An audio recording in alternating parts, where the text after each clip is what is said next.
Okay. Recording. The numbers are going. Okay. Welcome again to everybody who's here. Today is Tuesday, January 9th, 2024. It is 5:12 p.m. and we are convened as the Provo City School District Board of Education. Today we're meeting at 280 West 940 North in Provo, Utah, and we're going to begin this study session with a roll call. I am Rebecca Nielsen, Board President. Jennifer Partridge, Vice President. Melanie Hall, Board Member. Lisa Boyce, Board Member. Meg Van Wagenen, Board Member. Max Joyner, Student Member. Will Widener, Student Member. Gina Hales, Board Member. Terry McKay, Board Member. Devin Daly, Director of Accounting. Wendy Dow, Superintendent. Okay, and we have lots of other wonderful guests in here with us. Welcome everybody, thanks for being here, and online I'm sure. And is there a motion to convene our study session? I move that we convene the study session. Thank you so much. Motion made by Board Member Partridge. Is there a second? I'll second. Second by Board Member Hales. We're now in our study session. We're going to start today with the Board Handbook training given by Board Member Hall. Okay, I'm going to be super quick. When I was looking at this, I was looking through the whole Board Handbook and I actually found parts on USBA and activities. So I thought it would be interesting just since we just got back from USBA and what it says in there. And we just attended our 92nd annual USBA conference this past weekend in Salt Lake City. And this is what it says in the Board Handbook. Attending conferences to see what other districts are doing can be both enriching and somewhat frustrating experience for board members and senior administrators. Many creative and thoughtful perspectives will be gleaned. However, no district can implement every good idea. As well, some of those good ideas may already exist in the district in one form or another. Or a valuable existing program may have been curtailed, but to make room for a prospective new program. Board members and senior administrators are best served by having conversations about what, if anything, gleaned from the conference might be viable in the district. So it's just good information because I think one of the big things I get away from USBA is not only networking with other members of other boards, but also camaraderie among the board as well. But taking those things that we've learned and know that some of these things may or may not be implemented in our district, but be able to have those conversations as we go. The next thing was NSBA, just people want to make people aware that April 6th to the 8th, it will be in New Orleans, and our board handbook just says the National School Boards Association holds an annual conference somewhere in the nation each spring. Excuse me. The board sometimes chooses to attend depending on the location and or cost of attending. So, and I believe we're planning on attending this year. Oh, I already have your hotel room. Sweet. So, and then on the next part was UHSAA. And I found this interesting, that it says Provo City School District is a member of Utah High School Activities Association. But bolded in yellow, generally speaking, the board and senior administration do not have much involvement with the UHSAA, with the high schools being the main direct points of contact with the association. So every once in a while when they have reallocation or realignment, thank you, they might come to us for some input, but for the most part we kind of stay out of this. Feels like that's been our experience, right? Yeah. At least my experience. So, but I thought I'd just touch on that. Thank you. So, okay. Hey, does anybody have any questions or comments for Melanie or about the training? Okay, great. Thank you so much, Melanie. All right, on to item number 5. We're going to go ahead and have a construction update now, and we'll give that time to Devin Daly. It gives me great pleasure to actually delegate this to Chad. I don't generally get to be the one that delegates. I love it. So the fact that I get to delegate something to someone else is thrilling. So it's been Thank you. I'm so glad we could give you that opportunity, Thank Devin. you. I appreciate it. Don't forget the spelling at the next We cherish it. All right. Good job. Do you want to do this or the video first? The video's embedded in it. Oh, is so it? yeah, Okay. just go through it. So I guess we'll start with Timpview as usual. Protective barriers are in place, funneling people down through these narrow hallways. But it is up and running. The fire marshal has approved. There's no further concerns with the fire marshal. So it is good to go for now, for the temporary time. And remind me where the like, I know we've opened the new wing, but where did all these new plywood hallways move to? Where's So That's it like moves, cafeteria area. yeah, Cafeteria. it gets you through the new commons area. This one's through the new commons to the cafeteria and over to the gym Thunderdome. I had a question for you, Billy. Mhm. How crowded does that hallway get? Honestly, I don't spend much time down there cuz you really do just have to be going to the cafeteria or to a gym class to be down there. That doesn't think you did the I wing though too, or did you? With the I wing, if you're I guess you can get to if I'm I coming wing through the too. I wing, I would go up around onto the second floor. Okay. But I mean, Outside? yeah, outside, yeah. Yeah. Cuz I mean, it does Yeah. get packed anywhere you go. I did get feedback that it's still pretty crowded in the Yeah. new stairwells and hallways are still The really stairwells are really packed. bad. Yeah. So Learning Stair is getting closer. Glass is finally coming. The 18th is when it's scheduled to be done. So that's area's pretty much done. This picture is the underneath that tunnel we were just looking through that goes through the commons to the cafeteria. So this commons area wasn't in the phasing to be complete until with the new addition, but they are getting a head start on it and get the ductwork in. So when you say that will be Wait. completed on January 18th, does that mean it's gonna be open for students to use? We're Or trying to work through that with the fire marshal because I should have put a plan on here because the line of the first phase that was just completed and the line of the second phase is about 5 feet out from that. However, because it's all just one open ceiling, one open space, there's no separation. The fire marshal is saying that we cannot open that until this is completely done. And that cannot be completely done until the entire new next phase is done. Oh. So we're trying to see if there's a way that we can work with the fire marshal to create some sort of temporary separation. Especially because that, my understanding is the landing above the learning staircase was meant to be an extension of their media center space. Correct, yeah. So it's currently not available. This was just barely, yeah, end of last week is when we heard this from the fire marshal, so we are still trying to work through it, but Okay. I mean, we don't have, this is all the same open ceiling area. We don't have fire sprinklers in there. That wasn't planned to be later, and it cannot be done until that wall is demolished and the new wall is built, which is part of the next phase of construction. So we're working through that and hoping to have a solution. And that was unanticipated is what I'm hearing, right? The phasing of the construction was always planned to be this way. But we didn't anticipate But the we kind problem of with always connecting anticipated, the yeah, we can, you know, open that learning stair and block that space off, but we just have to work through the logistics of how the conditioning and the fire sprinkler and all that works. Okay. Concession building, still progressing. They are, the concession and the bleacher building's looking to be done. It's gonna be done over the summer, July. Next one. Interior of that, yeah, the interior and then the exterior, just getting the concrete and the earthwork done around that area. The bleacher building, we've resolved all the issues with the steel. That is starting to arrive, the roof is going on, and then we're gonna start seeing, within the next month, we'll see the bleachers start taking shape. That's the inside of that bleacher building.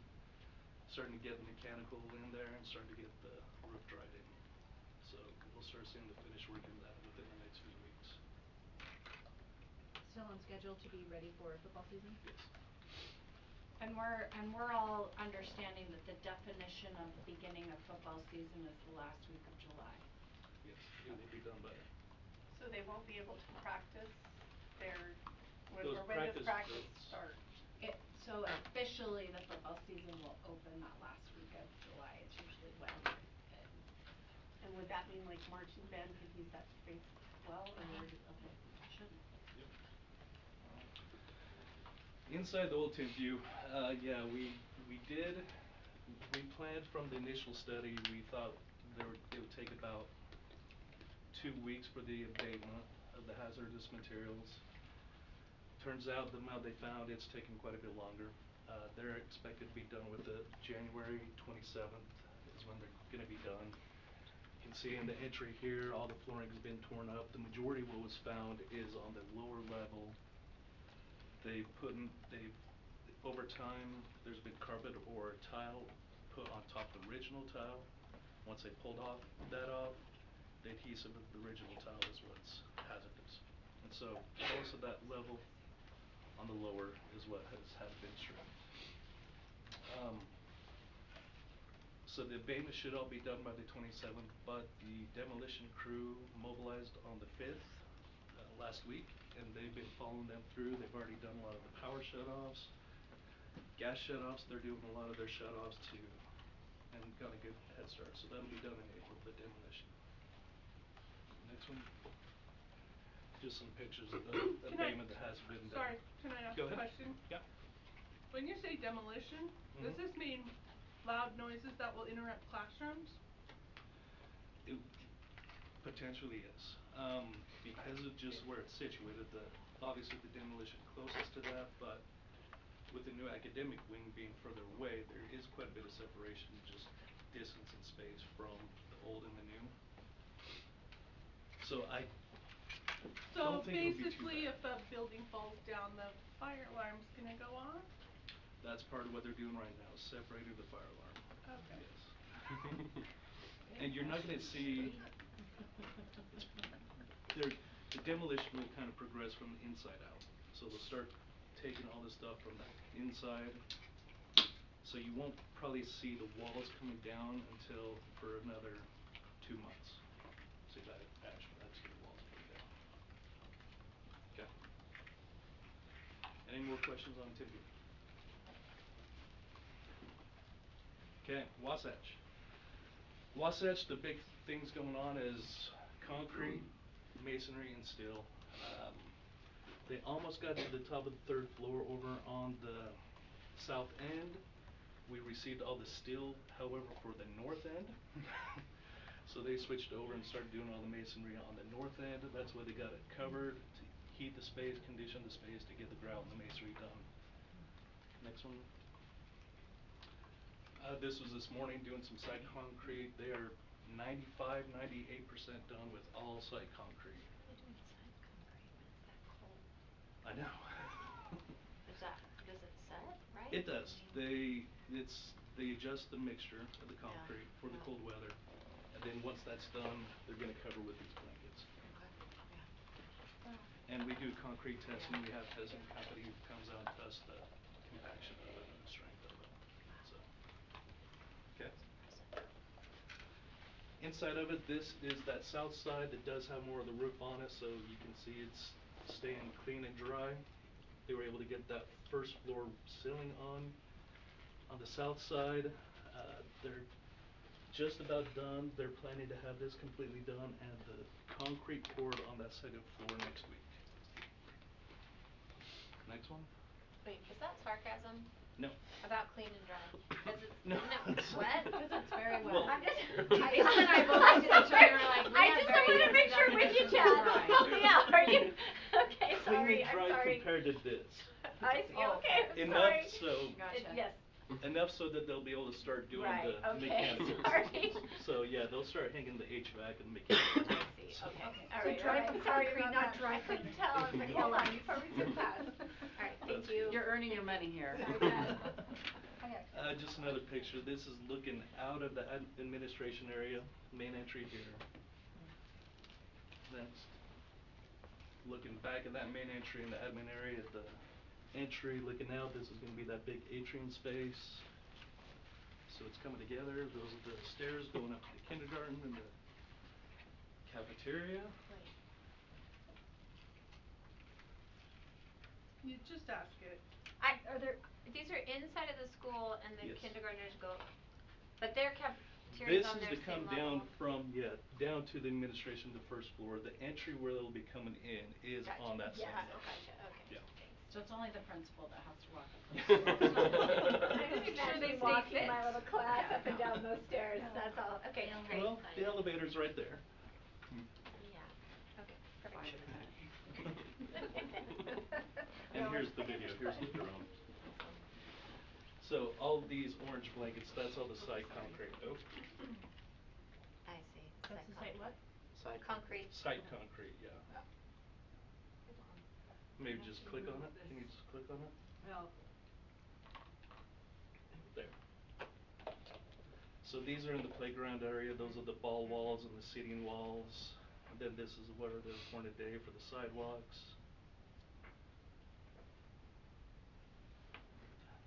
Yeah, almost up to the top. That's where the next floor is gonna go, where those joist hangers are.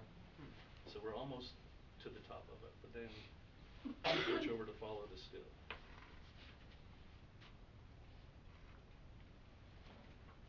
And he almost hits the crane.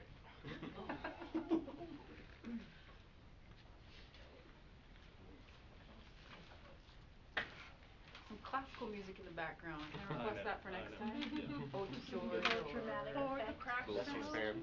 The crack. Minecraft. So it's really progressing well. Yeah, that's We were concerned about masonry. We've been able to get it. We've got the steel. We've got the crews moving with them. So it's moving So well. we're still on schedule? Yes. Still And on we're budget. pushing every day to improve that schedule slowly. Great, thank you. Shoreline, go through this quick. Sorry. Whoop. I'm just gonna go to shoreline. It got stuck on the video.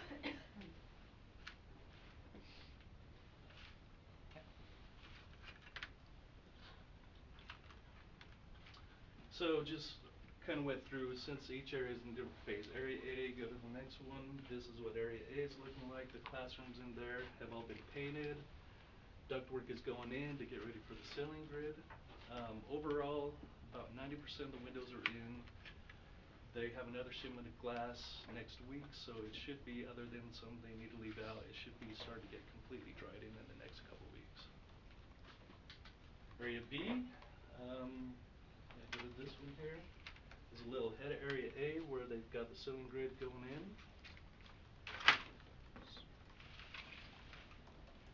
Area C is coming a little further behind. This is in the administration area on the first floor. Getting the mud and the drywall done, ready for paint. And then this is upstairs, second floor, in the media center area, getting that framed and moving along. They have probably about 80 workers there on site every day, just kind of following each other around, going through. Common area, Area D. This was the last open ceiling place. They just got those last two trusses last week, so that's gonna be fully enclosed now. Finished that glass wall. Then yeah, just looking at the learning stair, progress on that. Then Area E. This is really looking good. The next one. This is in the kitchen area. They got all the tile, all the floor tile is done, covered, starting to get all the kitchen equipment in. It's really starting to look good. The fridge and cooler, freezer. Then not much, I mean, Area F, the gyms have been done for a while. The auditorium, they're getting ready to do the last concrete pour on that, so that still has all the scaffolding in it. And then Area H, which is the furthest along, starting to hang the lights and getting the ceiling tiles complete. So. Yay, that's great. That looks And good. it's still moving on schedule. They're actually gonna start, depending on how much snow we have this weekend, landscapers are actually gonna get started Okay, wow. next week. It's gonna be the majority of it where they're just having fabric and cobble Right. rocks. For the hardscape. They were able to get it all graded out before the winter, and so it's ready just for the Awesome. fabric and the rocks. Questions? Alright. Questions for Not Chad? for him, but I've just noticed, I just went to the construction page on the website, and August was the last time we updated. Is it possible to have that updated? Cause when people ask me questions, I always say, go see the website, but the website. I asked for Devin to send me those slides. Oh, perfect. Oh, I did, you did? Like in an email? Just barely Oh, okay. My gosh, Rebecca. Thank you so much. She just like, yeah, Okay. Thanks. you get longer than 20 seconds. Promise. Alright, thank you so much, Chad. Yes. We'll go ahead now and discuss item number 6, the future start over. The future rebuild of the Timpview High School Arts Wing, and we're also gonna give that time to Deb and Daly, and I'm interested to see if you're gonna Actually, the also time is going to be for you guys. Okay. Derek, when I said exactly what is it that you would like me to prepare, he just said he would like you guys to have a discussion on your thoughts on moving forward with the next phase of Timpview. So mostly it's a discussion for you guys of what your thoughts are. It doesn't have to be very long. It just, if you have thoughts that you have on reasons to move ahead or reasons not to move ahead, then I will take those to Derek. So we had an executive discussion about this, but I think what we had talked about possibly doing next was maybe going ahead with plans. Not necessarily that doesn't mean we're ready to go ahead and pay for or move ahead with or do a bond or whatever may require us to end up with, you know, the rebuild of the Timpview Arts Wing, but I think what made sense was to go ahead with drawing up actual plans so we could have a lot more solid concrete numbers and ideas and stuff of what we would actually need in order to make it happen, How I much right? think would we it cost? discussed, we need to determine if there's enough interest in doing that right now versus, hey, we just wanna wait years, you know, whatever. So I think we need to determine if we're ready to at least get plans to then decide exact timing. I think it's really important for the public to understand that this, that the Timpview Arts Wing was not part of this last bond. Nor the administration Nor, wing. right. So that when people come in and say, well, when are you guys doing the rest of it? Well, that wasn't part of the original bond. Right. So that people understand that that's why it's not getting touched. Well, let's be clear, it Right was a now. part of our original bond attempt, which failed, and so the next bond that passed, we had to pick and choose which areas. And so the areas that have been finished are the ones that are were included in that, but not included was the Arts Wing. The administration Right. and the I Wing. And the I Wing. Go ahead, Lisa. Well, but I would argue that because I wasn't clear on all of that maybe completely until this minute, but I would argue that we haven't finished a phase. We're still working on Right? it. So I don't But feel it's like not there is, I mean, maybe I'm misunderstanding what we're asking and maybe you're saying, are we looking to do the Arts Wing per se, but I would hope, looking at those pictures, that we're not in a holding pattern because we're waiting to access open areas of our school because we don't have the fire marshal, you know what I'm saying? Like, that's not a That part will be done by completed the end of the phase. year, that's part of Okay, it. that's what I'm not understanding, like, wait a minute. But if we do But nothing, is there a phase then two at that's the end of already this funded? year. No, phase two has not No. been funded. But, so that part that isn't done is So still phase one, that's what you're telling Correct. me. Phase one will wrap up with that particle board The walls Yes. and open space. And the commons area and the north gym will be Okay, rebuilt. okay, thank you. That's I part should of, know that that is and I part of apologize, the but bond that passed. Okay. But the parts like the I cafeteria see. won't be Okay, touched. right. The The admin. the admin The doesn't get auditorium. touched, the The whole arts auditorium, wing. the I Wing, those are all parts of the school that, and the Thunderdome doesn't get touched Right, either. okay. All those parts are future phases. And okay, and so to just clarify, what Melanie just listed, all of those parts are future phases that we do have a need to redo them, right? I don't think our need is as far as I know, as urgent as the other parts were. I don't know that anything's sliding, like I think it was a little bit more urgent on these other ones, but they are old, they're not seismically safe as far as I know, and they all need to be redone. So, not included in what we're currently doing, do we want to move forward sooner rather than later and just almost just make it like a seamless, we're just gonna go ahead and continue with construction, right? Do we want a waiting time in between where we're out of construction for a year or two or three or however many, and then we go back into phase two, right? Does that make sense? And so, and phase two is not funded and we don't know what the funding Right. mechanism So we have to will be, figure that we'd out. have to Right. decide what that is. Yeah. My question, we will have a safe part of the school and we'll have some parts of the school that are safe, but not as Ish. safe.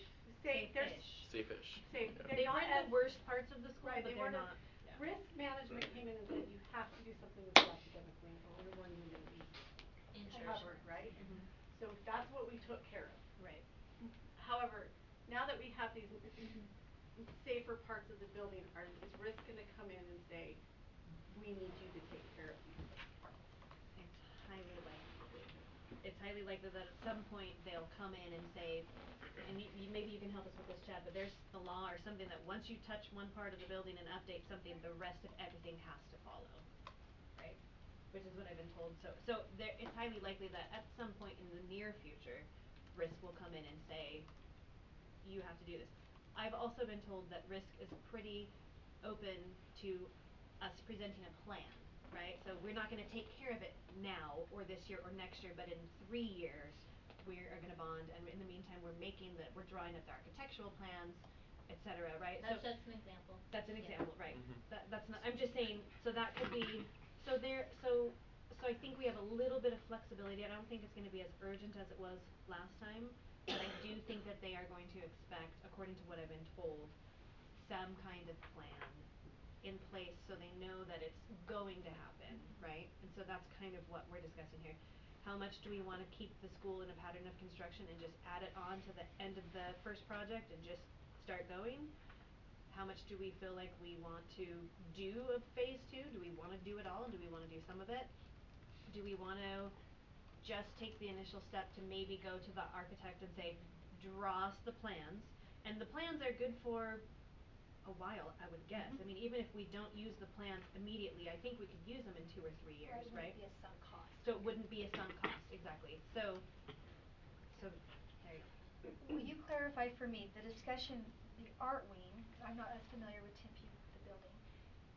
If we are just discussing moving forward with the rebuild the art wing, what then is not included in that? Administration, cafeteria, I wing? Auditorium. Auditorium. I wing. Well, the auditorium is Is there, part of yeah. the, Yeah. part of the art Part of wing. the arts wing. Okay, that's what I'm curious Well, about. and then Oh, yeah, you know, I in don't my know mind if What are we we included discussing? we together or not. titled this first moving on here Okay, art arts wing, but wing. in my mind we're having a discussion about everything Okay, unfinished. that's what I want And clarified. we need to then decide, are we only going to do the A wing? Are we gonna do the A wing plus everything else, right? So And the A that's wing part would of what include we the have to auditorium, decide. or Our we decide that? A wing is the So the auditorium. That's A for the wing arts. is the arts wing, which includes the auditorium. And does the A wing include the administration area? No. You would have No. to identify that you would want the administration area done as well, and then you would Cuz also it's have to close to determine it. whether or not you want the cafeteria done. And then you have to decide if you want the I wing done or if you want that in a separate phase. And while we're getting these architectural plans, If if we're getting, like, if you were to decide to get architectural plans, would it be helpful to also maybe survey our teachers and the people working in that building and ask them around those questions of timeline and just preference? I mean, obviously then there's still decisions to be made, but I feel like they've been teaching in it and living it. I would be interested to hear what they believe Yeah, would be best. I would be interested to hear as well if they feel like they wanna just do it and get it done, right? And have it all at once, or wait in between, and yeah. There might be different answers if I you was work in gonna the say A wing versus Right, not, you might right? get different answers too because they're in the middle of the construction zone right now and there may be Sure. construction fatigue, But I right? think that's really helpful data for me. I agree. So this is why what I would suggest, but you guys don't have to do this, but what I would suggest is go ahead and give the go ahead to start with architectural plans, because that will help us know, can we divide up phase 2 into different parts? Would we need to do it all at the same time? How much are we actually looking at? Is that something we need to bond for? Can we cover it or whatever? And I think we can answer a lot more plans if questions if we More have a concrete concrete plan. idea. So the plans we'd be requesting would include all of it, and then we could see what we can potentially If pull we out would be able to into. piece So it, all you know, of like it. a little bit I at a think time it's or all together. wise, we need to think about all of it. Like, even if we wanna chunk it in how we do it, it needs to be thought through. Mhm. If we have to move a wing, where would we put it, and then where would we put that? I mean, it has to be thought through or else we might And what would be make the in big most trouble. sense financially too, right? If we are super stuck on we want the auditorium done first, but it would be cheaper to do it second after we do whatever, right? Then this can help us know that, right? I also have a question about who would measure those buildings to see if they are currently safe? Because is that state risk? I mean, the purpose of fixing the current, those bad buildings was because they were seismically unsafe and a bunch of Mhm. other things, do we need to have them measured? That's a good question. I don't know if I would assume we're just relying on all the studies we had in But place how many before. years has it been since It's they've been been since like measured? 17 or 18, so it's been yeah, it's been a minute, so we may need to. Especially the arts wing and what the cafeteria, how long has it been since they've been measured? Well, and And with all especially the now. construction, Yes. how much has changed? Yeah. That's a great that is a really good question. Well, and it seems like even in this phase there were unexpected changes in what we thought the ground was in certain parts, right? Mhm. That we, and so even within that study Right. to starting this phase, there were we came up with some differences in what we were, things we weren't expecting. Right. Does anyone have any idea what that entails? Going back and measuring soil movement, all that kind of stuff, is it like a massive cost or study or time or? Do Depending we on need how to? extensive, I would recommend yes, Okay. updating the assessment, the structural assessment of what was done 5, 6, 7 years ago. Yeah. If you want a visual study, you're talking 3, 4 grand. If you want them to go do an invasive and actually dig, break into the walls, look to see what we find, because there were some areas where we expected to find reinforced masonry that was not. So to do more invasive work would be a much more expensive project. And as the construction guru, you would recommend us doing something more invasive, right? Is that what I'm hearing?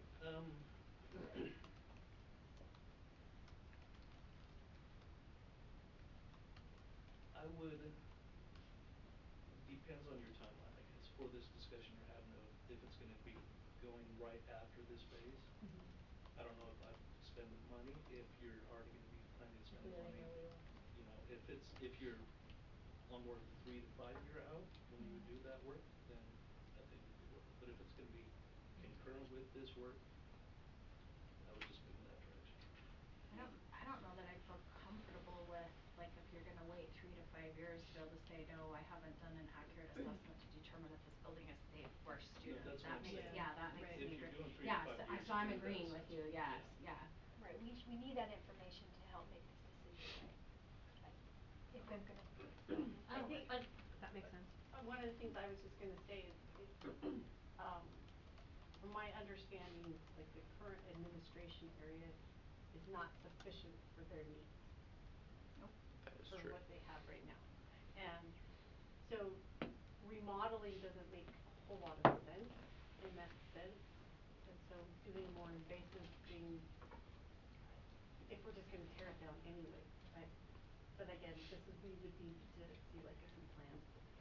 So would the correct order then be to have some plans drawn up and then do the study, or do the study first and the plans drawn up, or have it done at the same time? He's shaking his head. What? Well, the plans are gonna take you 9 to 10 months to get done. Okay. And so I think it's more of that decision of when the construction would be. If it's gonna be later, do it concurrently. Can we get not full plans, but just like a rough, like, here's what we envision, where we put this, where we put that, about how much it would cost, but knowing an idea of like, okay, admin, we're not using the exact square footage we have now cuz we know that's not sufficient, so we need to get a few ideas. Like a rough, so we can make some decisions before. We could go as far as you want. The further you go, the more risk you have of changing it. The longer time goes, the more of a likelihood of changing with updated code changes and such. If you take it to the schematic level, which is about 20% of the design, you're 2, 3 months, you know where things are gonna go and you know how big it is, and we could do a contract with the architect to say, we authorize you to go to each design phase, and then at that time you can decide if you wanna authorize going further, so you're not on the hook for the full design cost. And can a schematic just give us a good enough idea on cost as well, and time frame and all that, cuz that's also what we really need. On any other project besides Timpview, I would say yes. But no, for Timpview, we would put a larger contingency on it for unknowns. So we'd know a ballpark figure, We what we would would know. consider in the discussion, and it'd be part of the next discussion once we get some more ideas, but we choose to do it now, then we can just keep going. If we choose to wait, I mean, I don't know how many of you walked in the arts wing. I spent a lot of time there cuz I have kids in performing arts. I almost cried last time I walked in there. It is so depressing, like the carpet's been worn cuz it's been the pathway that the bus students come through the main part of the school. I mean, it would need a decent amount of money put into it for Absolutely. carpeting, paint, The bathrooms. all the, oh the They're yeah. not. Oh, Yeah. yeah. Yeah. And I Yeah. think part of the So problem that's is more money right there, right? I think as we were looking at it, from what we've gathered so far from the construction experiences that we've had that are remodel, doesn't seem like that's gonna be like it's gonna be almost as much as rebuilding it, and you won't get the added square footage that you could have, so we could really design it, I mean, the way that we want it for the same amount of money as trying to even just strip it back and start over, so. It sounds like this is gonna be a fairly expensive another phase. And we Evan, if you could find out when our next bond falls off, so We have one, a small one falling off in 2026. And then another, that's the QSCB bond that is. that was for Purple Peaks? That was the one for Purple Peaks, and then we have for Timpanogos, we did both of them about the same time. And then we have the refunding falling off at the end of 2020, it's either 27 or we both have both of them coming up at once. And this, and the current project is officially done this August? No. No. No, with the delays that we've had, they're meeting today, they have met today to update the schedule, but I'm estimating February, March. So a year and a little bit away. So we have a year and a little bit to figure this out if we want it to be continuous, right? Which isn't all that long. What's the timeline? If it, I heard you say 9 months or so to get a really clear Design. plan. So let's take that to 10. Plus Um time to then bid it out. Mhm. 12 Then, months. yeah, so We're a that's a year. year, and then help me understand better the timeline if you were to try to then write a bond. Well, it needs to be on the general election, and you need the months before to make sure you inform the public and get all of your. When do you have to file that? How early in the year? I believe I think that's it's March.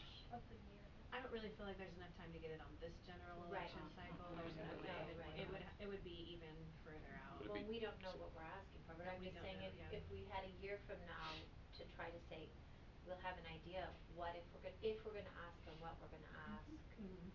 that feels like doable to at least Yeah, I think so. gather information and make a decision. So then, what do we want to give as our directive to finance department? Do we wanna go ahead with looking into plans or just schematics, like full plans, schematics? Do we want the reevaluation of the safety of the, I don't feel like we need to evaluate the new parts, right? Feels like we would need to reevaluate the old parts of the building, correct? Yeah. I'm all in on full plans, like Yeah, let's 'cause just how are we gonna make a understand we decision? have to do this, let's just get the time going towards a But I productive, think we need to I start don't know. making some decisions before 9 months from now, so can I we see, yeah. at least get to the Continually revisit? schematic part to help us start deciding what we're going to do as far as are we going to bond, are we gonna wait, are we gonna move forward? So can we get schematics in a couple months, 2, 3 months? That would be to know a rough order of magnitude of scope and cost, yeah. Okay. So and but they could continue moving forward, right? Do we need to do an RPF for that too? We probably would need to. Okay, so, yes. Cuz I think what Derek said was it was like 50K or something, like, I Anything don't over know, 80,000 requires an RFP according to K. state purchasing. Okay. Well, and Yeah. plans for a high school are Yeah. more than that. Yeah. So. Cuz we don't wanna sink a cost into, I mean, no, it's not really sunk, but we don't wanna pay for schematics that aren't gonna lend themselves towards the real Exactly. thing. Yeah. Absolutely. Right. Do we need I guess an RPF to do the testing? an That RFP? depends No. on It the would be cost. less. It would be a lot less. My question about the testing, if we were to move forward with full plans, does that take into account concerns with the site or soil or structural or not? I mean, like, Right. does, do you have to have one? Do you have to have this, I guess I'm concerned about these continual like, we didn't know, and I just, is it worth knowing what we're kind of up against when it comes to So you're saying doing the reevaluation first and then go work on the or just Do it together. side by side. Yeah, I just, I don't, I guess when so I'm asking you do full plans, how does that factor in concerns about the soil or structural I concerns? think 'Cause you're just tearing down and starting over, so it's just Well, I think potentially. if we know the soils, if we know those things, that may make our decision, there's no remodel, it is all rebuild. Or we could, knowing How what we've fast been we up have against. to work on it. Yeah. Knowing what we've come up against before. with what needs to be We added could to a just say plan. we know that a rebuild is much more sound than doing a remodel. Um Without doing testing. Does that make sense? I have another question. Does this scope that we're looking at include the Thunderdome? I've We've never never heard talked that about anything Just, is wrong I'm with the just Thunderdome. clarifying that, making sure Yeah. that the Yeah, the Thunderdome do Thunderdome not. So much supposedly was the newer. only thing on the piers in the first place, right? So Right. Is there concerns that the Thunderdome needs to be I don't redone? believe so, no. Okay, so then the official directive for Devon is, no, you're good, I just wanna make sure that everyone is okay with this, is to go ahead and start with a full, we're looking for full plans on phase 2 of Timpview along with / at the same time a reevaluation of the old parts of the school for safety. Okay. Does everybody feel comfortable with that? And let's clarify those areas then. So you're talking So we're talking, administration, arts arts, wing. which well, Includes The the A, auditorium. called the A wing. A wing, so administration, Okay. A wing, auditorium, I don't know if That auditorium is in the Auditorium A is wing. part of is part of A, okay, so Mhm. administration, A wing, which includes the auditorium. Cafeteria. Cafeteria, And the I I wing. And the I. Okay, everyone feels okay with that? Okay. Then let's move on, let's see, we are officially A Oh, billion we're minutes behind. no, behind. actually 25 oh no, yeah, No, we you're are right. 25 minutes behind. 24 minutes behind, oh, I was looking at the wrong one. Mm. I almost thought we were on time. Okay, we're gonna talk now about policy review with the superintendent. So, Bonnie, will you have the inclusive learning environments presentation. In the board docs you had the revised policy and also the procedure that went along with this, and so I just kinda wanna give you some highlights. I met with a few parents. We've received some different emails and we've just received some various feedback, and so I just wanna kinda walk us through what that discussion is. We took all of that feedback as a policy committee and then landed on this version that you have in front of you. And then if there is further comments or questions, we can address those, but also we're opening it back up for public, input, and so I'll talk about that in just a minute. So we really talked about the word inclusion versus belonging. The policy is called an inclusive learning environments. We talked about, do we wanna change the name of the actual policy, so maybe it's safe learning environments and we utilize the word belonging instead of inclusion. There seems to be more appeal to the word belonging than inclusion. But I think people are fine to go either way, but if you do choose to change it, then we do need to change the title of the policy. So that would be something that the policy committee would like some feedback with, is do we feel like that title even is encompassing what it is we're trying to approach with this particular policy. So that was really kind of the first discussion that we had, and also discussions that I had with various stakeholders. So the next slide talks about definition number 3 of discrimination. Based on recommendations, we changed it so that the definition is consistent throughout the policy, so that we're identifying that discrimination includes these groups, and this is what we have identified: gender identity and expression, civil status, family status, sexual orientation, religion, age, disability, race, ethnicity, socioeconomic status, and culture. And we made sure that that was consistent through the policies, because it felt like in one part it was broadly defining it, and then another part it kind of really listed it, so we just wanted to make that consistent. So that was another change that the committee went forward and made. The next definition was a personal viewpoint, because it specifically stated in the policy personal viewpoint being religious or political. We kind of had a discussion in board meeting and then in policy committee as well, like to what degree do we care about teachers' personal viewpoints if they're not political or religious? What does that look like? And then what we kind of, from the feedback that I gathered from different entities, it felt like sticking with the personal viewpoint of one's distinctive perspective or the particular way they see the world, that is really how we define it.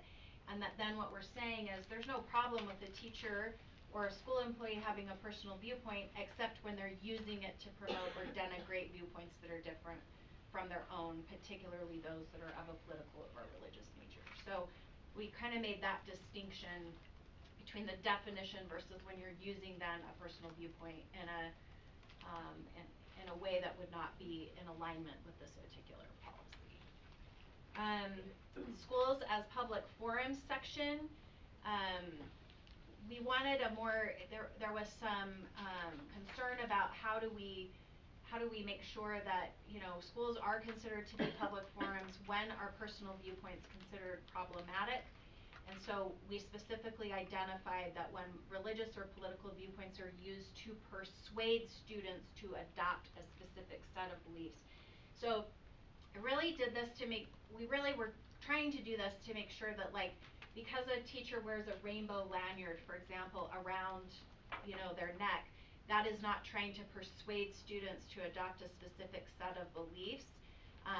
But that's a personal viewpoint, but it's not bridging on that role of a persuasion type of thing. A persuasion would be if I put in a 10-foot by 20-foot, you know, display of some sort that has a political you know, statement on it or something like that. So let me get through the whole thing, and then I'll open it up for questions.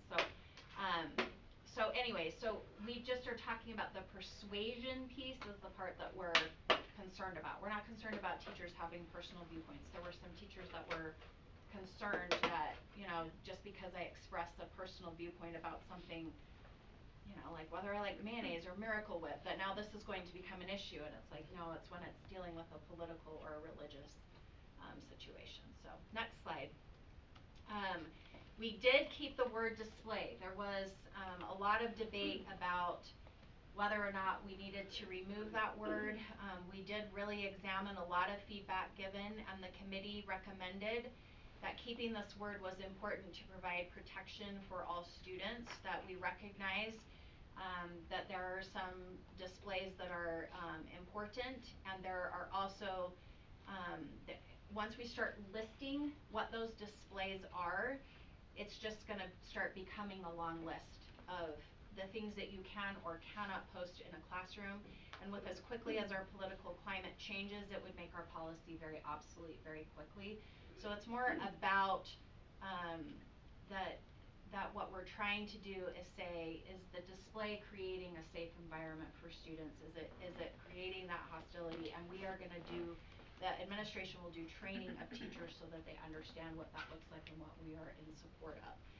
The feedback from the public is there's a lot of concerns expressed that vagueness, from several parents that spoke with me, as they're worried that the vagueness of that could embolden people to use the policy to inflict harm on those that think differently from them, regardless of what side that's on. And so you have seen school districts that do list very specific things that can or cannot be displayed. I do, like I said, I worry about that. And then you also have situations where when we start defining the spaces where individuals can have those things, then you're looking for people that are waiting for a teacher to put it somewhere that's even slightly outside of that, and that didn't feel right. And then as soon as you say teachers can have this in their personal space, everybody wants personal space defined, and so kinda creates this. So we did choose to keep it more vague, but we did choose to recommend that the word display stay, but certainly based on feedback that we get, the policy committee could take that back and change that. In the employee expectations section, the 5th and 6th bullets originally stated the following: avoid suggesting that a student never use their, teachers will never use their positions to endorse. The feedback was that that can become very strong language, and I'll talk about why we kind of avoided that a little bit. So it was changed based on feedback to not suggest that a student or educator's sex, race is inherently superior or inferior, and teachers will not use their positions to endorse. The concern is that when you start using phrases like avoid, it doesn't actually feel strong enough.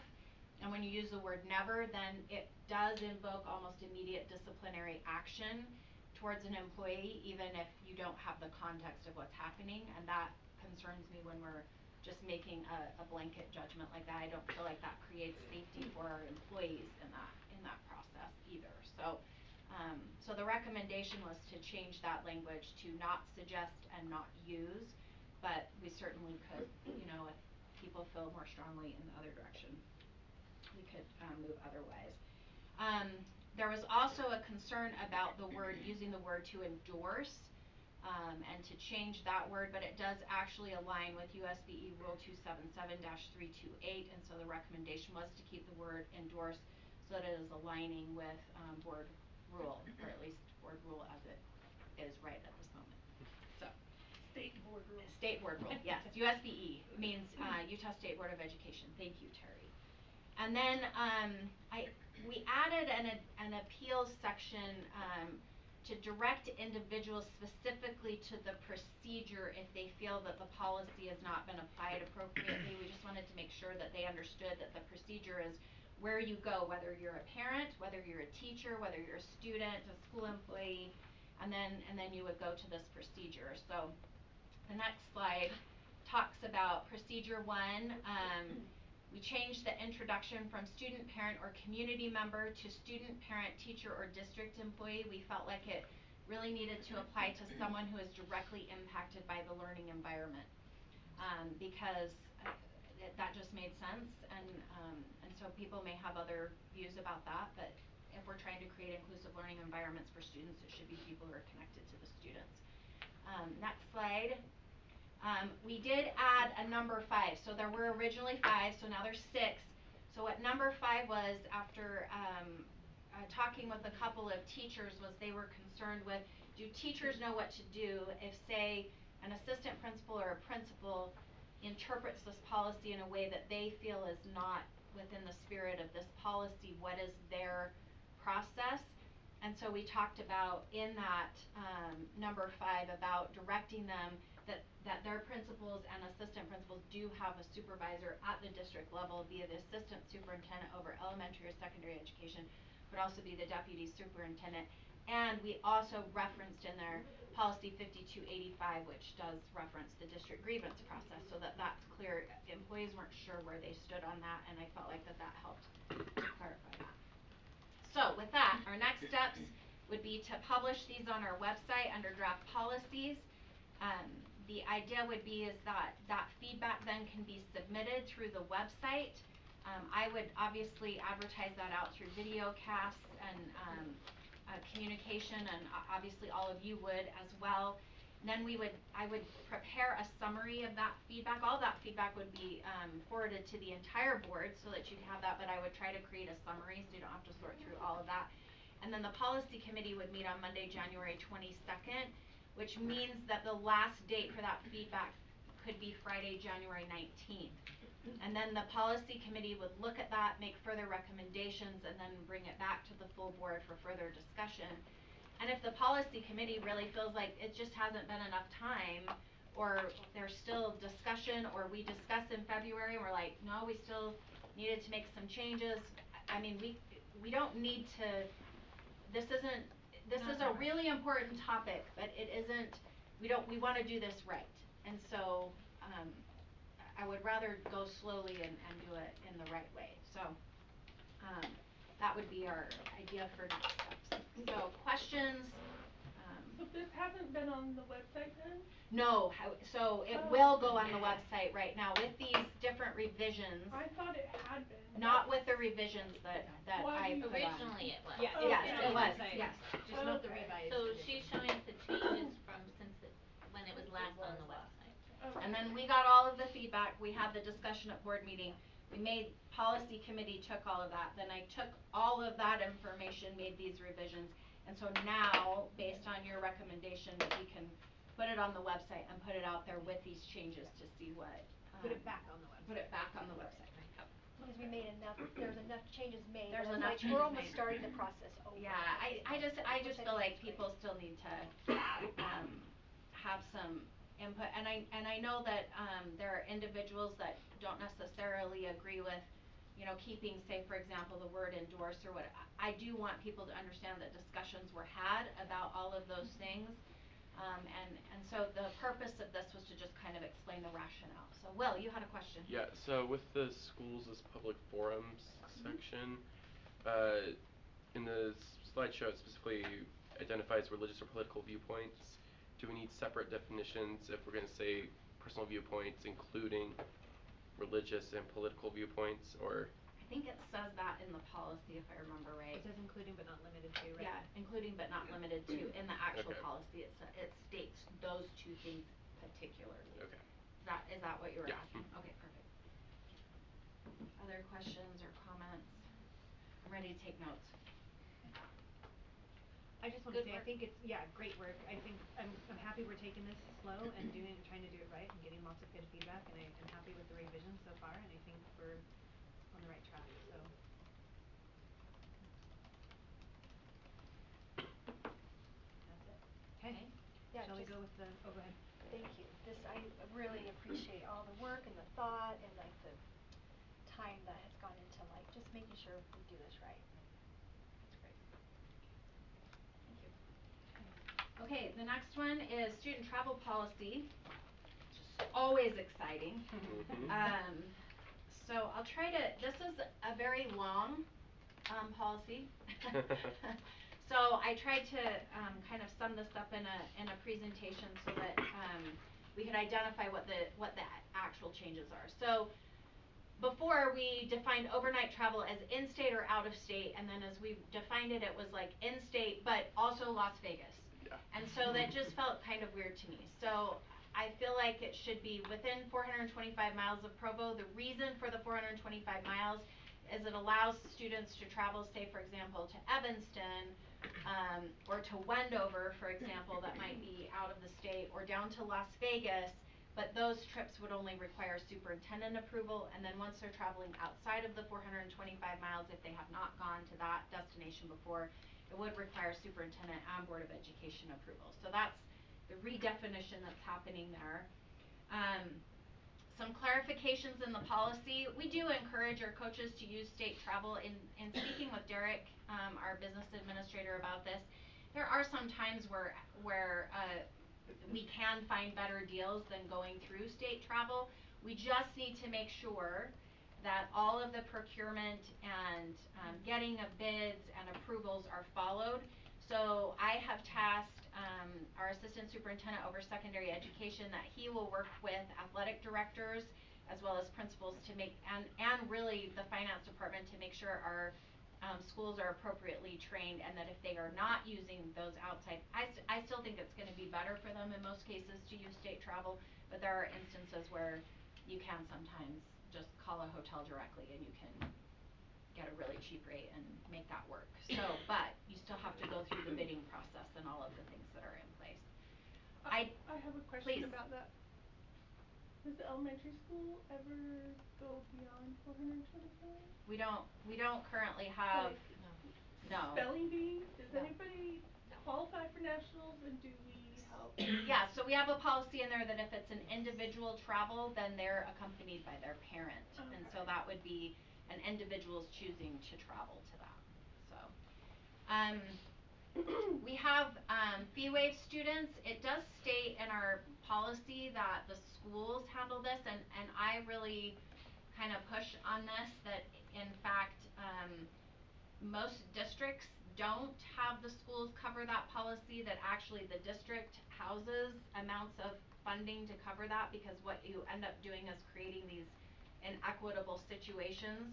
Because if I think I have used this example, if you have a high income school and they don't have a lot of fee waive students, then they can cover the cost, they can do enough fundraising and they cover the cost of everybody. But then this group at, say, Provo might not be able to have those connections and their students can't afford it, and then if the school program has to cover it, they don't fundraise enough, they don't have those things, so then they can't cover those expenses.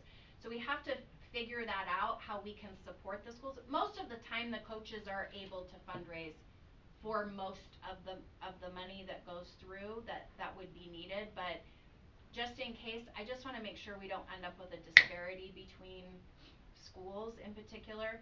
We also have a disparity between programs. So like golf, for example, is you're gonna have much wealthier kids that are going to be playing golf. I think that was the example that I Of course, gave. there's only like 10 of them. Right.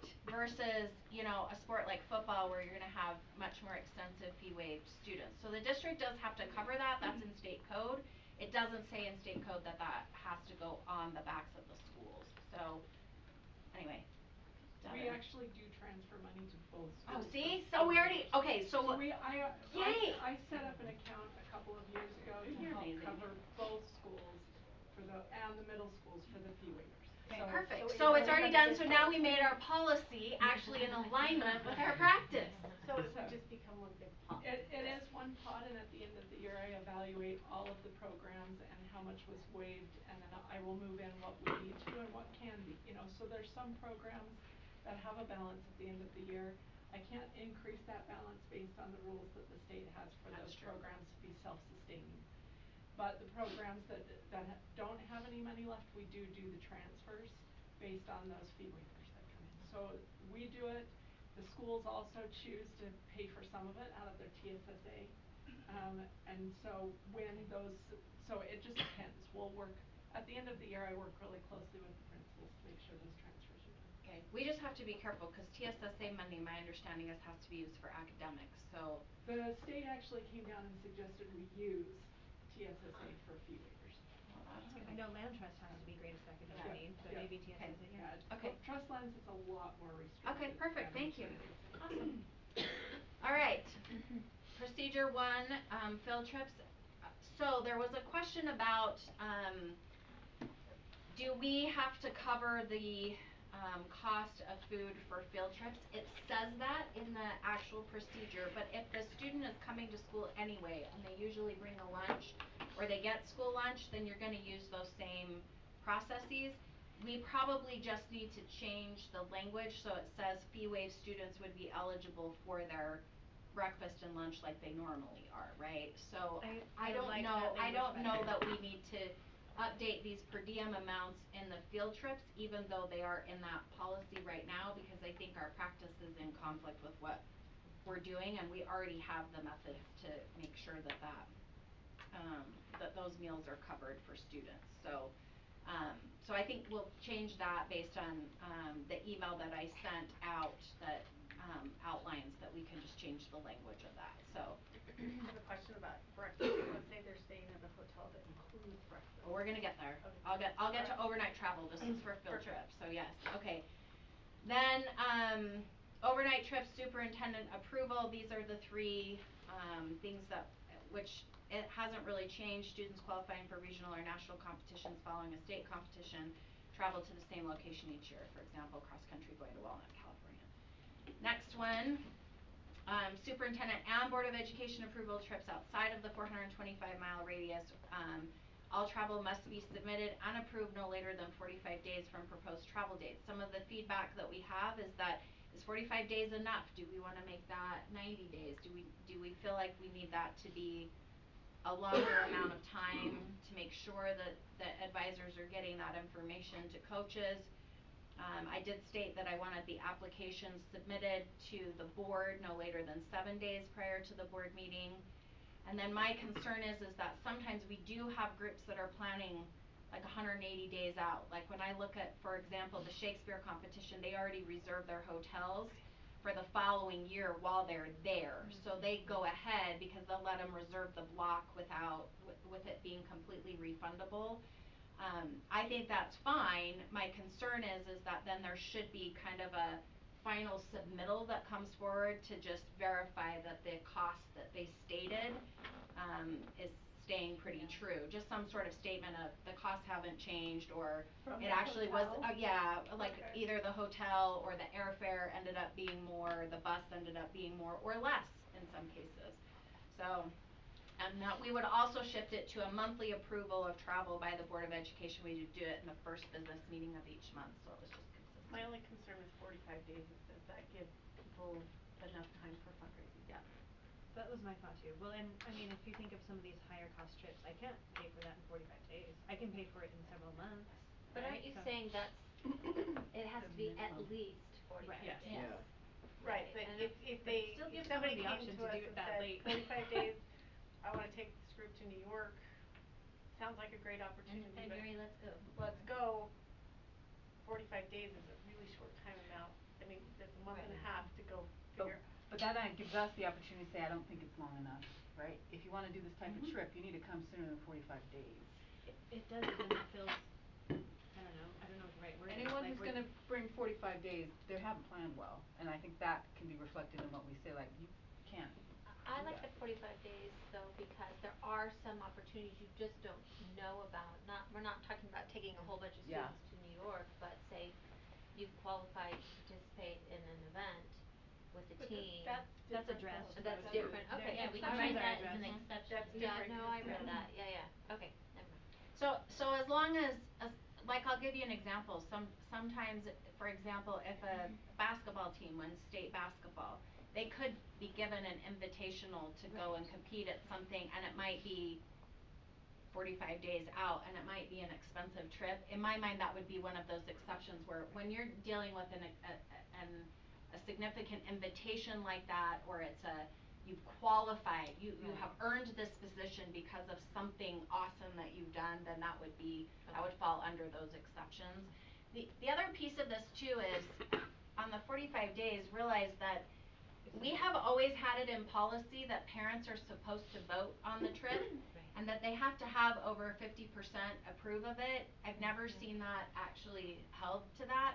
But we've actually put that on the application, so if an advisor is coming with that and parents are like, I can't raise $2,000 in 45 days, they could vote no for the trip. Now that does mean the parents then become the bad guy, which sometimes they don't want to be. So I'm fine with whatever. 45 days was what we had before, so.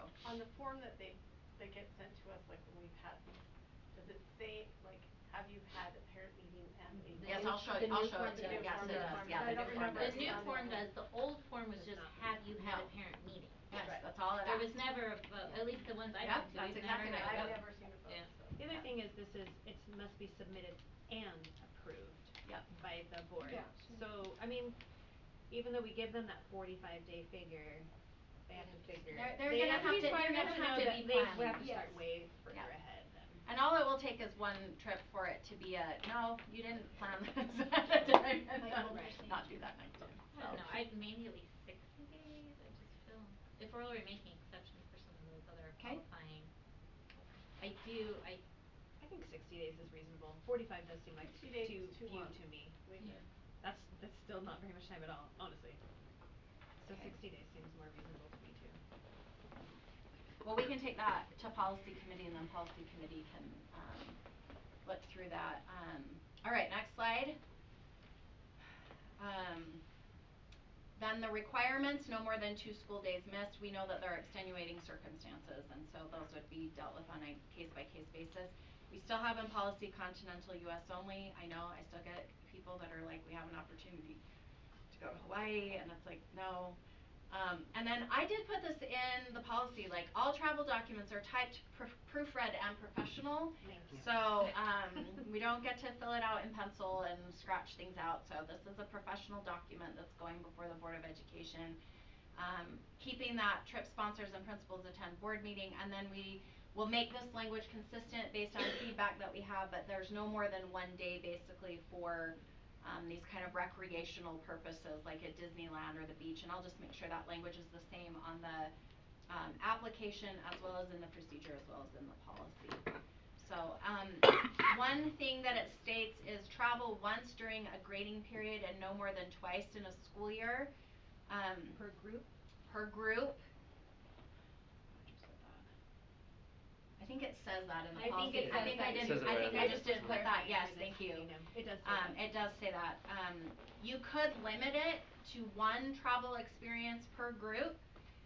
That we would need to have an exception for UHSAA competitions because as our region alignments change and you have Provo High being a 4A school, sometimes they have to travel farther, so I'm thinking like sometimes for a wrestling tournament they do have to stay overnight, and sometimes you might have two of those that are farther out, and so are we I mean, I would be fine with that and I would recommend that, but I didn't know how you felt about one travel experience for each group. I think once during a grading period and no more than twice in a school year is I'm fine with that. feels like for most cases that's gonna most people aren't gonna travel more than once, most groups. I mean, so feels like that would be a pretty rare circumstance, right? Yep. But when you say a grading period, what are we talking? Are we talking Like about a a term quarter, so or a that's quarter why or a UHSAA would have to be an exception to that because you'll have, like I had a group that had to go in December and then they had to go in January and it's like, well, that's where the tournament is, like they don't really have a choice. So I'm gonna use the basketball example that Mhm. you've brought up before where a lot of times like a basketball team will have a get together in St. George or something Mhm. prior to the season starting, or other sports will do that. What if they get invited to another thing? So that's why we Okay. probably wouldn't want to limit it to one travel experience, right? Because unless you're gonna start distinguishing travel as a camp that's happening prior to the season, I think that's also what they're trying to capture in this policy with during a grading period. It's during the season that the sport is participating, you know, when that sport is in season. But I do start to see some of these UHSAA things where that could be an issue, and I don't wanna put schools at a disadvantage if they're in a situation where they have to travel to St. George multiple times or something like that. Right. But that would have to be under the fee waiver, like under the fees showing the max out. Yes. Fee schedule. Yes. It would have to be on the Yes. schedule, but there could be a possibility it could go up to a certain Yes, amount. yes, correct. Next slide, this is where we're changing parent permission and approval. The parent meeting must be held to inform all parents in the group of the planned travel.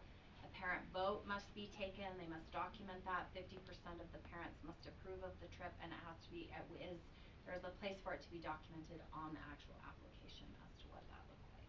Is that 50% in attendance at the meeting or I mean, Right. like, or 50% of 50% parents? of the parents. So they have to Mhm. really incentivize parents to be there to Yep. vote, right, okay. Yep. So if they don't get 50% of the parents at, okay, well if we have 50% of the parents at the meeting, but only 10 show up, 10 show up. Mhm. then we still need to get a vote from the other parents. Okay, so Can they do it like if that's the case, can they do it electronically or they can use other methods to Yeah. get it if I they don't- do I'm it not worried Google about that. Google Okay. form. Google. Yep. Okay. Perfect. Yep. And make Just- it anonymous so people give their honest feedback, right? Yeah, Yeah. you would, well, what you would wanna do is you still have to capture an email address so that they can't submit it multiple Sure, times, but you right? can do that through Google But Form yes. or But if they Yes. were in person, they'd have to raise their Yes, hand, they right? would. or So you I do don't- a written secret ballot. Yeah, that's usually how they do it. I think is they do it. are adults, they should just vote. I don't know. Do we need to specify that if they can't get 50% of the parents in person that they can use an electronic method or some other method to capture We can do in that in procedure. procedure, yes. I think that would be a good idea.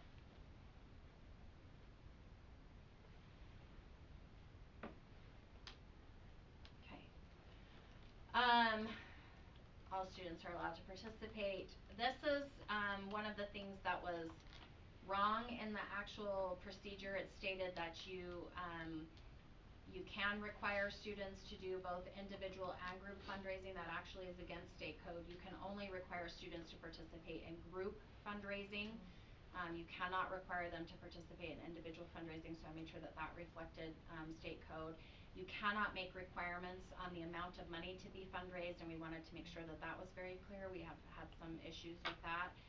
And that there are no refunds for fundraised money. Once that money goes in, even if it's being applied to help offset the cost of particular students, you can't request that money back. So we have to work with our coaches and advisors that parents aren't paying into it, then fundraising, and then we're trying to turn around and we're not gonna give a check back based on that fundraised money.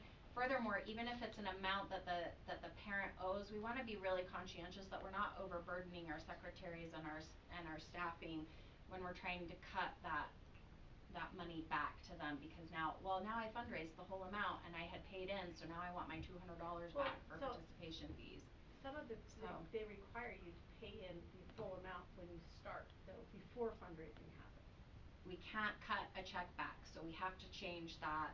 But we also have to make it so that then a program, like I had programs that would start to go into the hole, right? And I have other accounts that are covering that while it goes into the hole while the fundraising comes in to account for that. We'll have to work with the business department, because we have to make sure that that's in alignment, because we can't cut that check back after fundraising, so.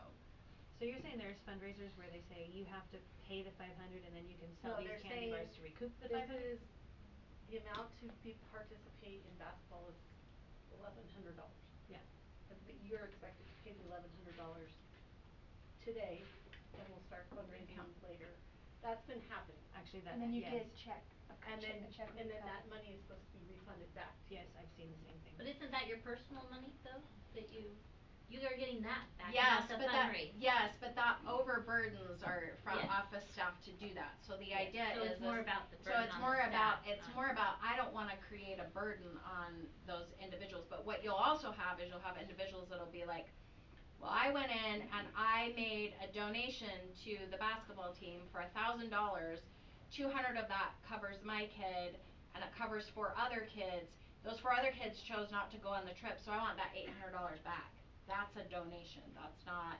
So we need to be really clear about how that's going in and how that's being recorded, so that parents are very aware of what can be refunded and what cannot be. And so what I don't want is when you end up, and that's why we want that coaches to know what fundraisers they're using. They generally sometimes have an idea about how much money is gonna come out through that fundraiser, but you don't know the exact amounts.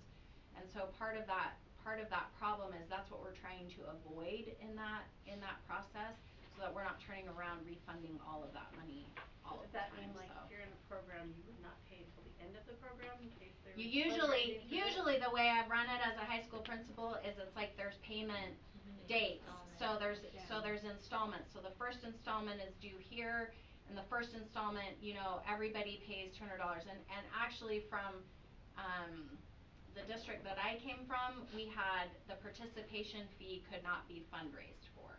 So the participation fee was a required fee that everybody had to pay, and no fundraising money could cover participation. But then your player packs and your camps and clinics and your overnight travel, that's what your fundraise money went to. We don't have that in policy, so that isn't. We allow you to fundraise for the full amount, which I think helps more kids actually participate. So I would just say we would need to train people to do it in installments, so that you get your first level of installments, then you start your fundraising, and then your fundraising's gonna probably bring in about this amount, so that you're staying about even as you go. So our newer coaches are gonna need more support with that, but I just don't refunding money is just not, that blows my mind, so. Yeah, it can just be overwhelming. So my question actually stemmed from something actually even different. Okay. Which is my kids are out fundraising for their trip, and when they're out fundraising they say, do you wanna buy a roll of wrapping paper? And the person says, no, but I'll give you $10. Right? So my kid is turning in the money for actually selling the wallpaper, and then they're gonna turn in another $100 that people just donated. Right? And so that's gonna both go in that fundraiser. Right? So even though people just donated to my child in the fundraising. Belongs to the school. Okay, got it. Okay. Yep. It doesn't belong to that individual. And it goes to the group and not the individual. Usually that's I really believe that we should just have group fundraisers. If we could just do group fundraisers, that's how it should operate. When you do the individual fundraisers, you actually end up creating an equity issue because your students that are wealthy and connected can fundraise a ton of money, and kids that don't have those connections really struggle to fundraise. And so if you make it a group fundraiser, it goes to offset the cost for the entire group, and you're all participating in it and all supporting and helping with it. It is tricky though if you have students who are willing to go out and knock doors even though it's embarrassing and uncomfortable and their parents walking with them in the cold, and ones who are like, I'm not gonna do that. I'm just gonna tell you right now, it's against state code to knock door to door. Okay, I was just making that up as a thing, but you know what I'm saying? Like it is a little bit tricky when it's a group thing.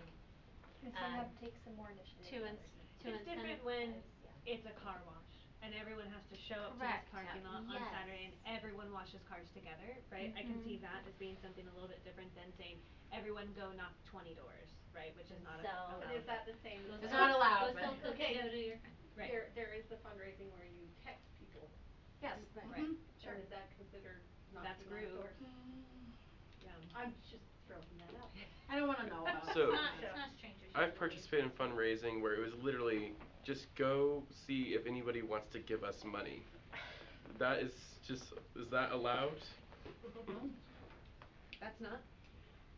How are you gathering that money? What does Right, that so look it goes like? through an independent vendor, right? We like That's send different. That's okay. different. As long as they We have a send them way a in link which it's and coming into a system, Okay. it's being collected, it's being tracked, but you're going out with a can and saying, hey, just plop some money in here.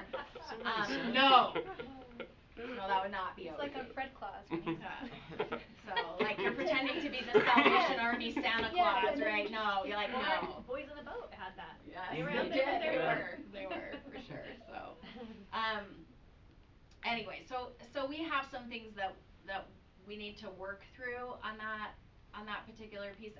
I do think you're always gonna have that a little bit as an issue. It does irritate coaches quite a bit sometimes.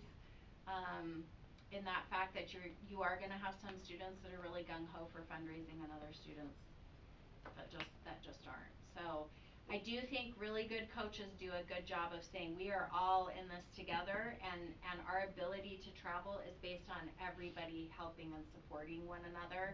And if it means we're selling banners, sometimes the coaches facilitate that and say, you go talk to these two businesses, you go talk to these two businesses, you go talk to these two businesses, and they kinda can help facilitate those things. I think there are ways to work around that. We also cannot make travel a requirement to belong to a group. So they can't say things like, if, for example, if they do, then that program has to completely cover the cost. So, for example, if I have my student government kids and they're required as part of being on student government to go to the student government camp at Utah State, then the school has to pay for that. Like you can't say, well, this is a requirement for you to be a student body officer and you have to pay for it. It's like you're buying your fee associated with correct. that. So you can't make travel a requirement to belong to that group. Travel is always optional. Travel is always optional. So you make the participation fee a requirement, obviously, but not the travel. Okay, next slide. Maximum cost, we put $2,000 as the maximum cost. That even includes fundraising. So you can't do 2,000 and then fundraise 1,000 and say, okay, it's 3,000, but because we fundraised 1,000, it's only that 2,000. You can't do that. Fundraising is used to offset the $2,000 amount so that it will go lower than the 2,000. The maximum out of pocket to a parent would be $2,000. And the recommendation that we have as a district leadership team is that on our fee schedules we approve the maximum cost of that for each program and school for the $2,000 travel. And then if a trip is less than that, that's great. It just sets it that that's the maximum, and then the coach can communicate what the actual cost would be.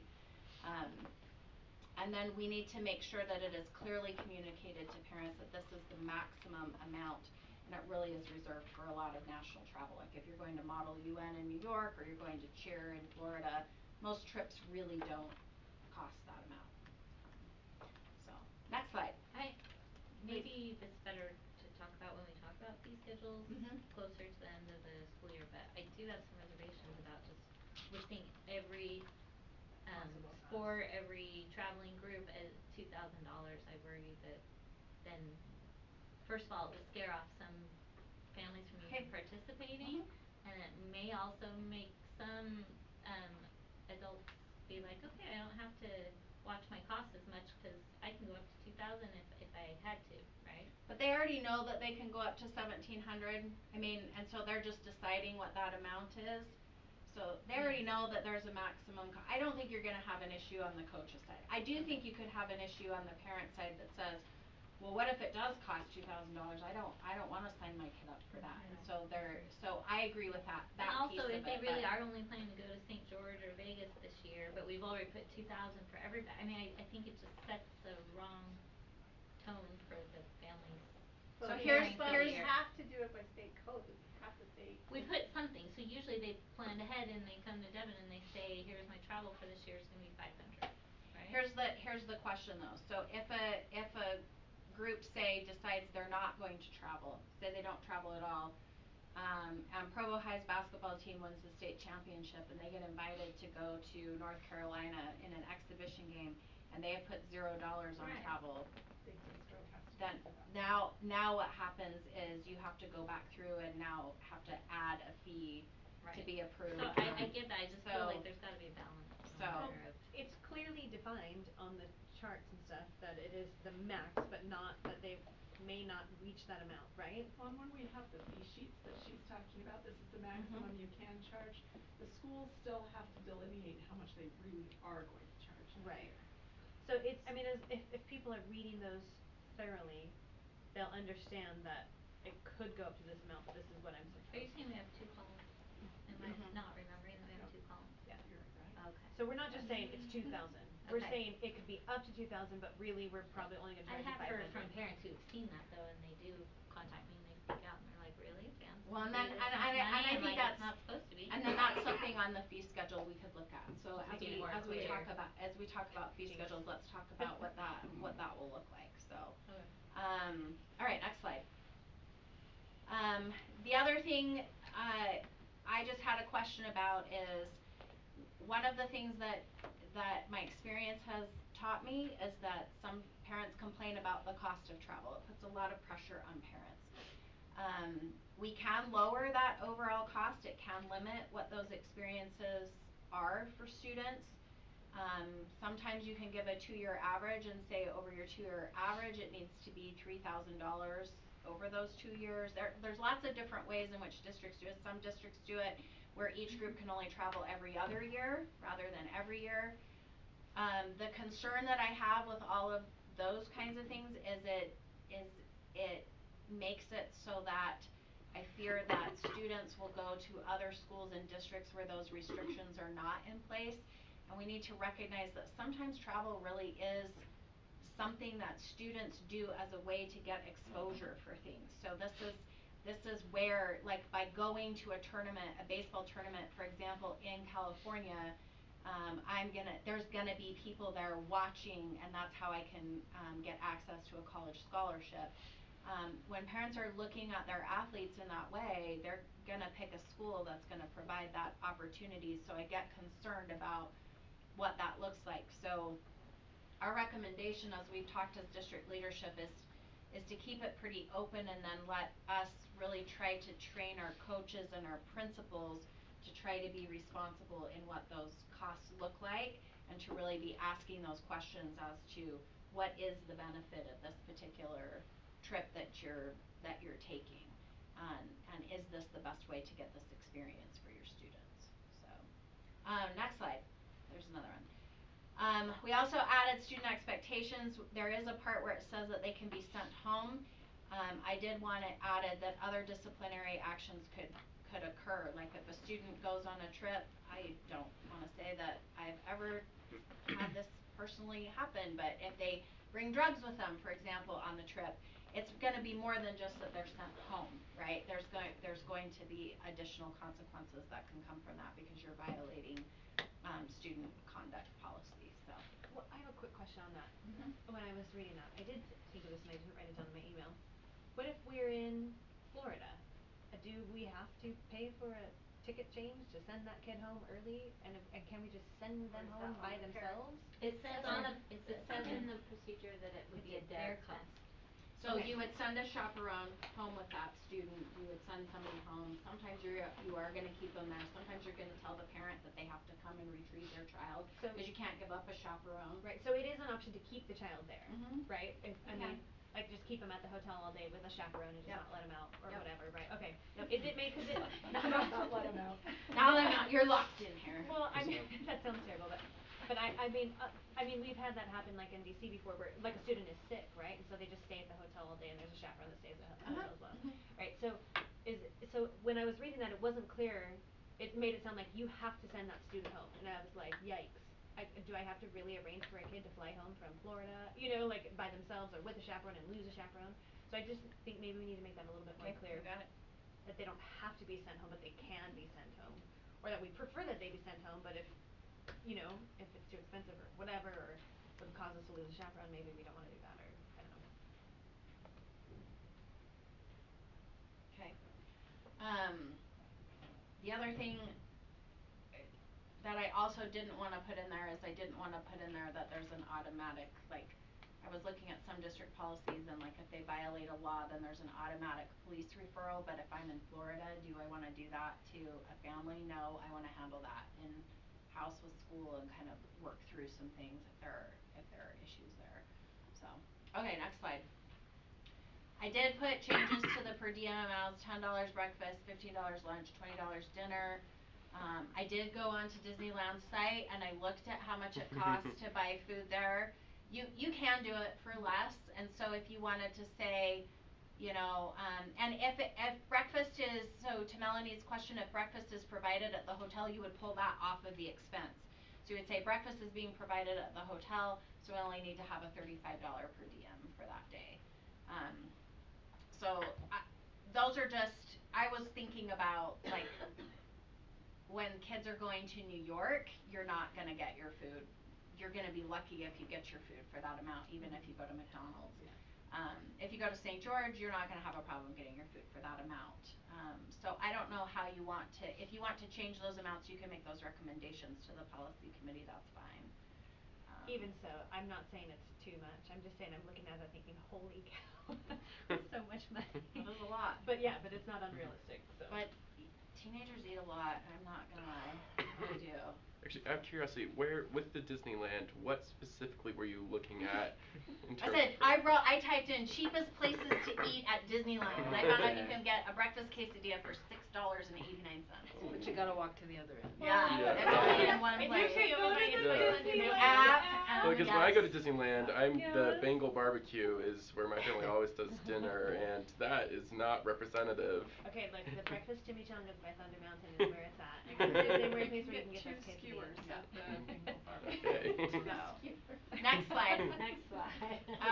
On the application for travel, there is a parent meeting information reported. I also did ask for the most recent travel destination for the group, so if they've traveled before and where they went, so that was available to you to see, and then what the distance was from Provo, cause that will determine what type of approval.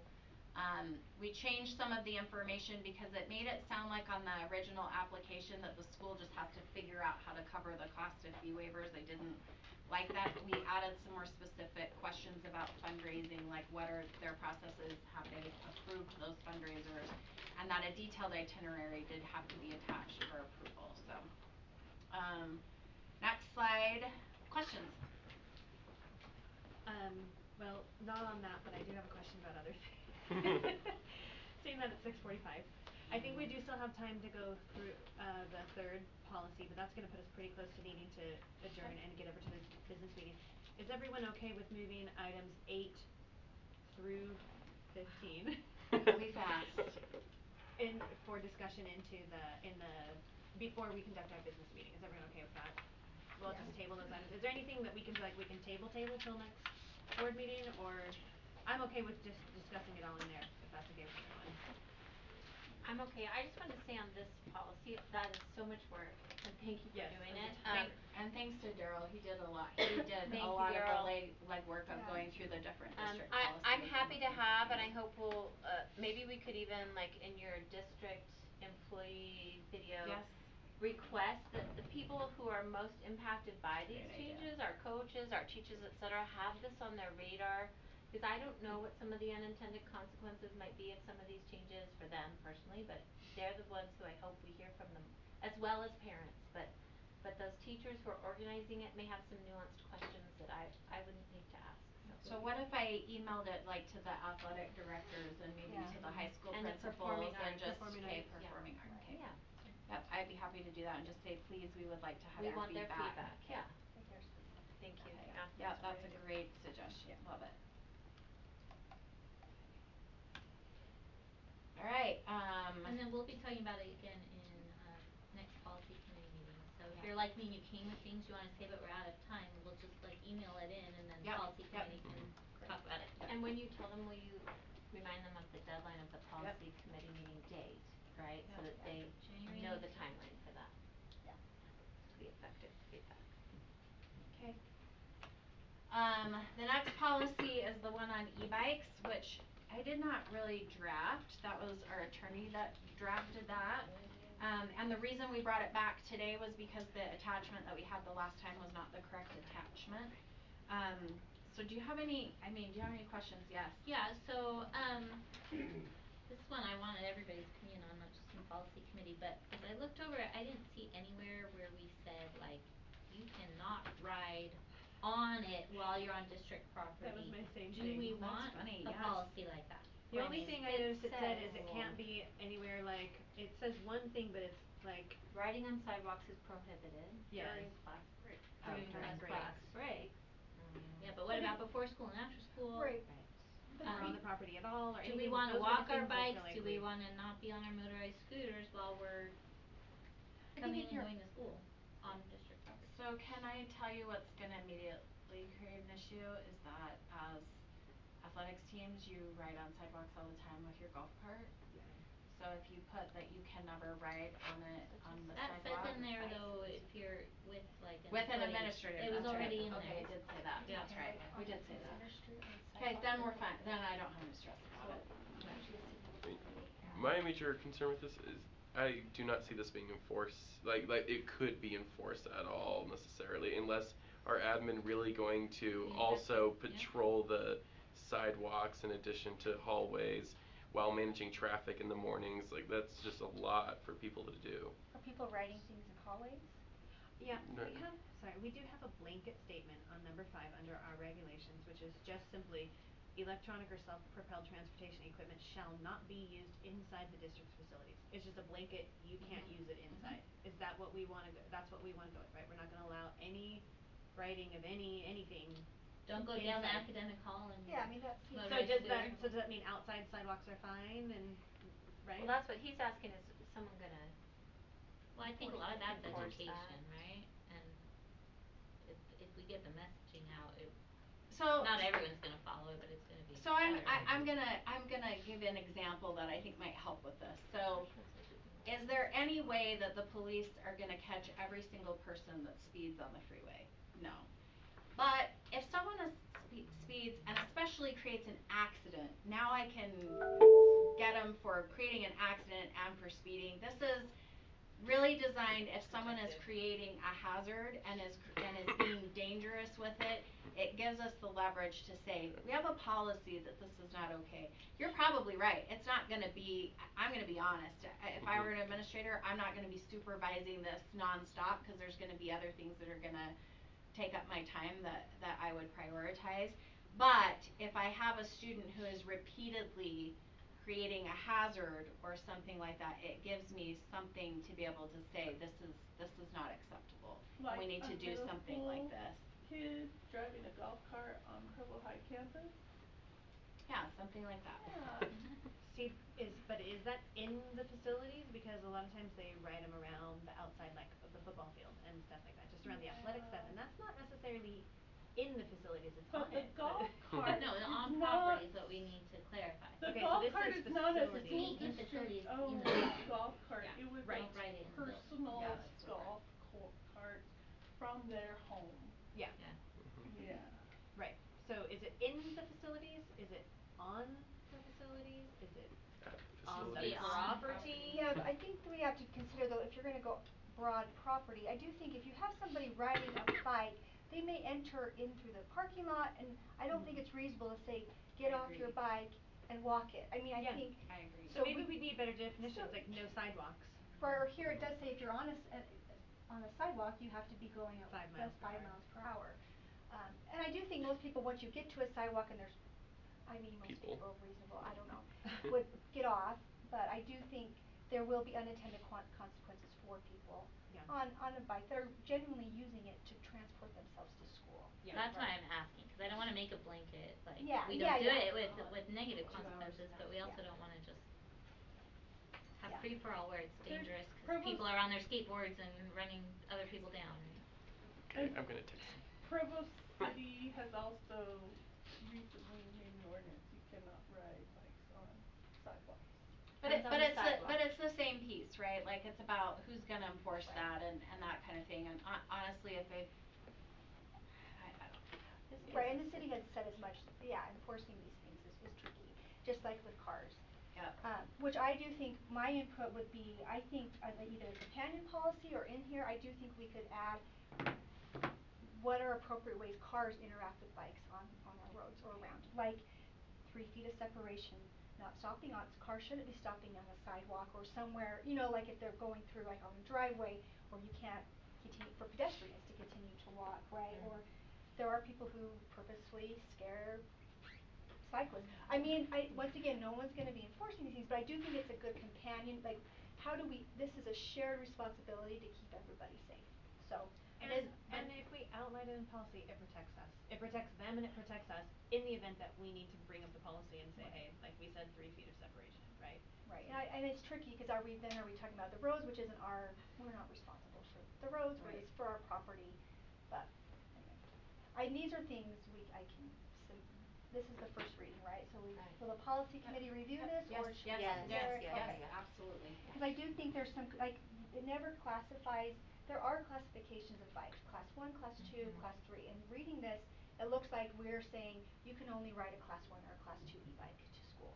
Cuz class 3 will be above the 20 miles per That's hour. right. Which it sounds like some of the concerns that have come from the public are e-bikes that are not in class 1 and class 2. Okay. So that's just something to consider, or if they have to not engage the motor, on those class 3 bikes.